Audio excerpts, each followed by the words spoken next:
Journalist కి ఒక చీకటి రోజు అని చెప్పొచ్చు.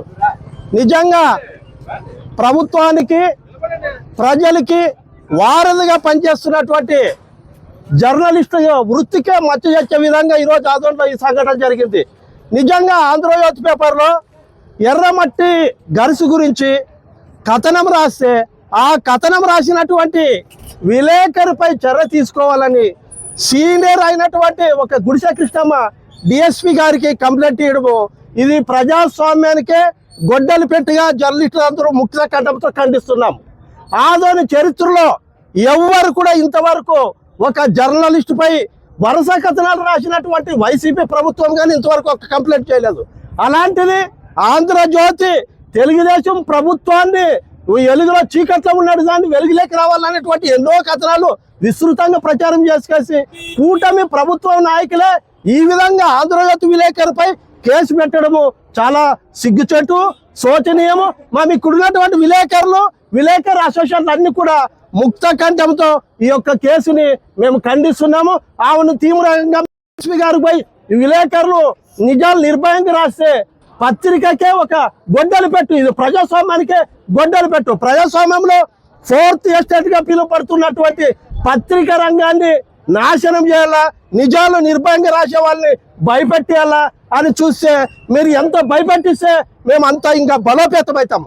కాబట్టి గుర్తుంచుకోండి, నాయకులు ఏ నాయకుడైనా కూడా బతికి బట్టగట్టాలన్నా బయటికి రావాలన్నా కూడా నువ్వు ఇంకా అనంత కాలంలో ఎదగాలన్నా కూడా పత్రిక లేకుందే నీ మనుగడ సాగదు.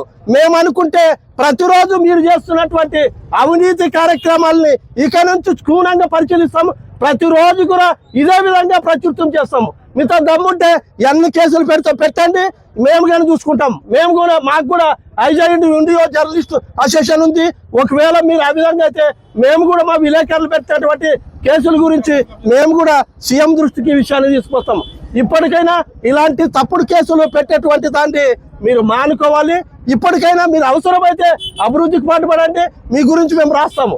మంచి పనికి ప్రోత్సహించండి, మీ గురించి మేము ఎంత కావాలో అంత రాస్తాము. కాబట్టి ఒక విలేకరిని ఈ విధంగా భయపెట్టాలని చూస్తే మేము మాత్రం సహించము. కాబట్టి ఇక్కడ ఉన్నటువంటి జర్నలిస్ట్ అందరూ కూడా దీన్ని తీవ్రంగా పరిగణిస్తూ ముక్త కంఠంతో దీన్ని ఖండిస్తున్నాము. ఇలాంటి కేసులు ఎన్ని పెట్టినా కూడా మేము భయపడేది లేదు, మరింగా బలోపేతమవుతామని మీకు ఈ సందర్భంగా విజ్ఞప్తి చేస్తున్నాం.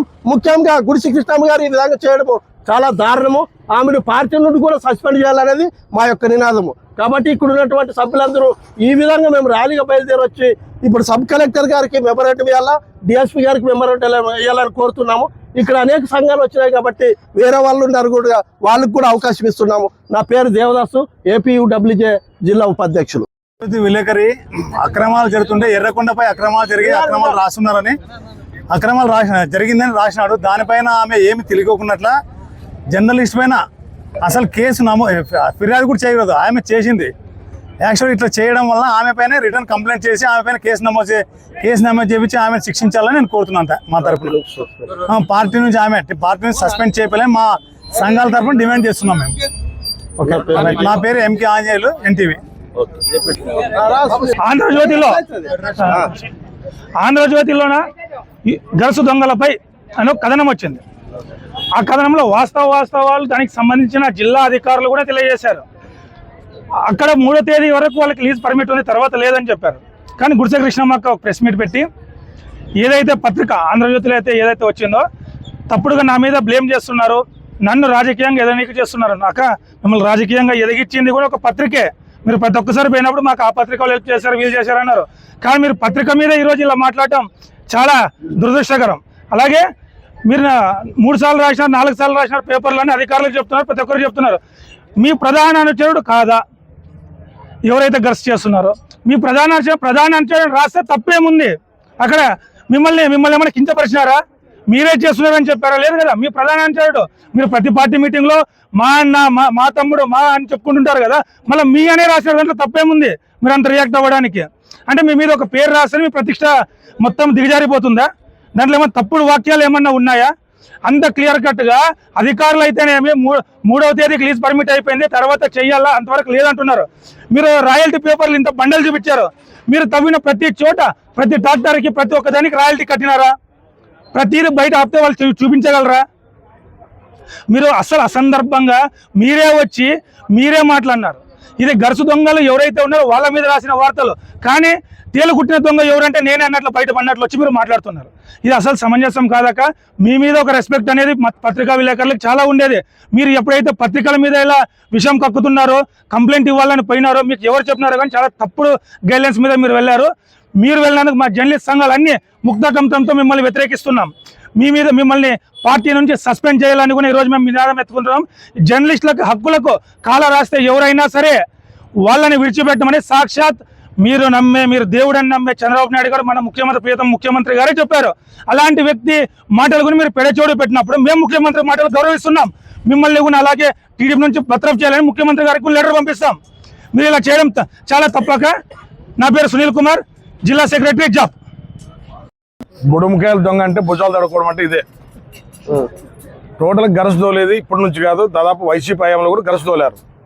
కానీ వాళ్ళ మీద కూడా వరుస కథనాలు రాశాం.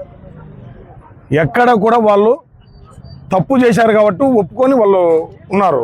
ఒక కేసు కానీ ఒక దండం కానీ రాలేదు. మీరు ఎందుకు ఈ విధంగా చేస్తున్నారు? మీరు చేసేది వాస్తవమే కదా. గరసు తోలేది వాస్తవమే. అక్రమంగా రాయల్టీ కడుతున్నాం అంటున్నారు, అది ఉత్తదే. తర్వాత గరసు తోలేది కంటిన్యూ కథనాలు రాశాము, అదైతే వాస్తవమే. మీ వాయిస్ మీరు ఏదైతే చెప్పాలనుకున్నారో మీ వివరణ కూడా మేము ఇచ్చాము, అధికారుల వివరణ ఇచ్చాము. ఆ తర్వాత మీరు కేసు ఎలా పెడతారు? కేసు పెడితే దానికి అదేమన్నా చెల్లుబాటు అవుతుందా? నా పేరు మల్లికార్జున, నేను తాలూకా అధ్యక్షుడిని.